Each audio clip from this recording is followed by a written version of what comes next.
Дебатата е отворена, јас сум демократа човек. Мојот став го знаете континуирано од почетокот на мојот мандат. Македонија трпеше прекинување на мандати.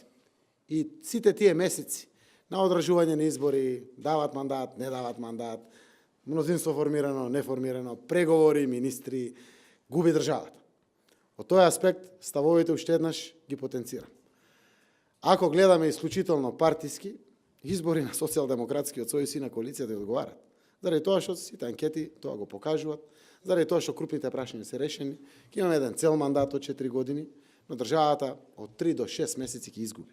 Се зависи како ќе бидат и на крајот самите резултати околу конституирање на владата, кадровските калкулации, па и добивање на мандатот и гласањето во самиот парламент, но не е основано и размислувањето за самите избори. За мене е важно државата Република Македонија. Оваа влада донесе храбри одлуки, поддржани од парламентот. Одлуките не беа воопшто лесно. Ако биле лесно, некој друг ги донесол претходно. Мислам дека треба нашите граѓани да ги соберат плодовите од тешките одлуки кои што Македонија ги донесе. Одлуките беа тешки, но секако отвараат одлична перспектива. Затоа сме денеска вака со озарени лица, со овие табли, да се знае насекаде во Македонија, да ги видат своите локални и регионални патишта.